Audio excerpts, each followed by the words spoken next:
अग्नि ने हमें शक्ति दी, वार्तालाप ने हमें परस्पर सहयोग करने में मदद की, कृषि ने हमें और अधिक के लिए भूखा बनाया, मिथकों ने कानून और व्यवस्था कायम की, धन ने हमें एक ऐसी चीज दी जिस पर हम सचमुच भरोसा कर सकते थे, अंतर विरोधों ने संस्कृति की रचना की, विज्ञान ने हमें घातक बनाया।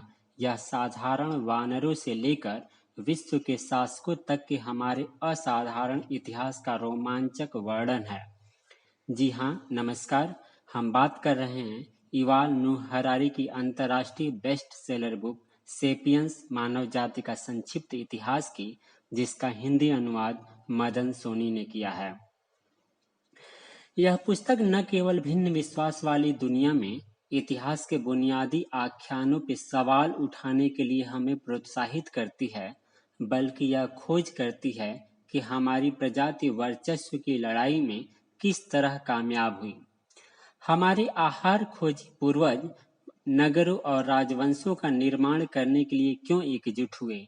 हमने देवताओं, राष्ट्रों और मानव अधिकारों में विश्वास करना कैसे शुरू किया?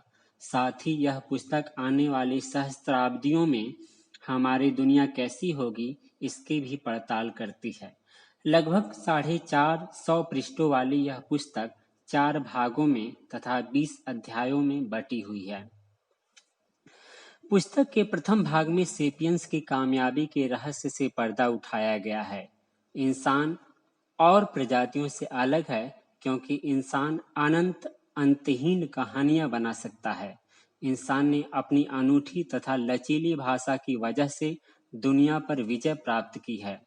हरारी इसे संज्ञानात्मक क्रांति कहते हैं, जिसने 70,000 साल पहले इतिहास को क्रियाशील बना दिया। इस गप्पबाजी ने उस ज्ञान के वृक्ष का निर्माण किया जिसने न केवल आने वाली पीढ़ियों को अपनी इस कुशलता को हस्तांतरित किया, बल्कि जिन समूहों को भी बाईपास किया। इसने दुनिया के बारे में सूचना को दक्षता के साथ प्रसारित किया, जिसके परिणाम स्वरूप सेपियंस ने न केवल योजना बनाना सीखा, बल्कि उसे क्रियान्वित भी करने लगे। किताब के दूसरे भाग में 12,000 साल पूर्व हुई दूसरी क्रांति का विवरण है, जिसे हम कृषि क्रांति कहते हैं। हरारी इसे इतिहास का सबसे बड़ा धोखा कहते हैं, जिसमें इंसान ने गेहूं को पालतू बना लिया। जी नहीं, दरअसल गेहूं ने इंसान को पालतू बना लिया। गेहूं ने अपने फायदे के लिए सेपियंस को नियंत्रित किया। इंसान ने चैन से घूमते हुए जीना छोड़ सारी दुनिया में खेती की शुरुआत करनी शुरू कर दी।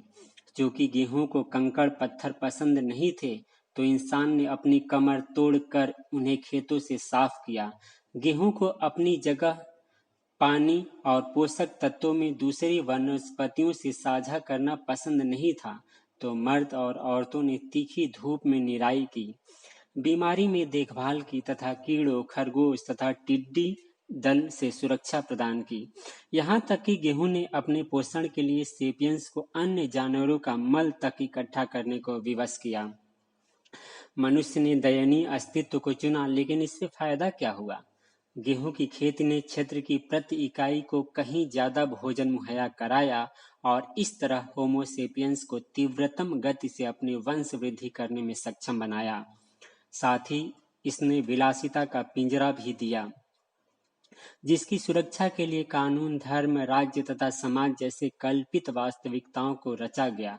इन कल्पनाओं ने उस दुष्चक्र को पैदा किया जहां कोई न्याय नहीं था। पुस्तक के अगले भाग में मानव के एकीकरण की कहानी है। ईसा पूर्व पहली सहस्त्राब्दी में 3 संभावित वैश्विक व्यवस्थाओं का प्रादुर्भाव हुआ, जिसके पक्षधर पहली बार समूची दुनिया और समस्त मानव प्रजाति के नियमों की एक एकल व्यवस्था के अधीन शासित एक इकाई के रूप में कल्पित कर सके। हर कोई कम से कम संभावित रूप से हम था, अब कोई वे नहीं थे। ऐसी पहली व्यवस्था आर्थिक थी, वित्तीय व्यवस्था। दूसरी वैश्विक व्यवस्था राजनीतिक थी, साम्राज्यवादी व्यवस्था। तीसरी वैश्विक व्यवस्था धार्मिक थी, बौद्ध, ईसाईयत और इस्लाम जैसे सार्वभौम धर्मों की व्यवस्था। व्यापारी, विजेता और पैगंबर वे पहले लोग थे जो हम बनाम वे के युग्म परक विकासवादी विभाजन से ऊपर उठ सके और मानव जाति की संभावित एकता का पूर्वानुमान कर सके। व्यापारियों के लिए पूरी दुनिया एक बाजार थी और सारे मनुष्य संभावित ग्राहक थे। उन्होंने एक ऐसी आर्थिक व्यवस्था विकसित करने की कोशिश की जो हर कहीं हर किसी पर लागू हो सकती थी। विजेताओं के लिए सारी दुनिया एक एकल साम्राज्य थी और सारे मनुष्य संभावित प्रजा थे। पैगंबरों के लिए सारी दुनिया में एक ही सत्य था और सारे मनुष्य संभावित आस्तिक थे। उन्होंने भी एक ऐसी व्यवस्था खड़ी करने की कोशिश की जो हर कहीं हर किसी पर लागू हो सकती थी। पुस्तक के अंतिम भाग में पिछले 500 वर्षों के बारे में बात की गई है जब पहली बार इंसान ने अपनी अज्ञानता को स्वीकार कर उस चीज की शुरुआत की जो शायद इतिहास को समाप्त कर सर्वथा किसी पूरी तरह से भिन्न चीज की शुरुआत कर सकती है। बात हो रही है वैज्ञानिक क्रांति की। विज्ञान में अनुसंधान के द्वारा लालची इंसान ने शक्ति ग्रहण की, जिसकी भनक को शीघ्र ही साम्राज्यों तथा पूंजी ने भाप कर विज्ञान के साथ गठजोड़ कर लिया। हम आज इस दौर में हैं जहां सिर्फ काया ही नहीं गढ़ी जाती बल्कि अंतःकरण भी गढ़ा जाता है। लेकिन हमें सचेत रहना चाहिए, क्योंकि अगर हम गिलगमेश को नहीं रोक सकते तो हम डॉक्टर फ्रैंकस्टाइन को भी नहीं रोक सकते।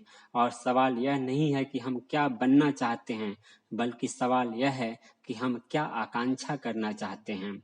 अगर आप इन सवालों से नहीं डरते तो शायद आपने कभी इस पर ध्यान नहीं दिया है।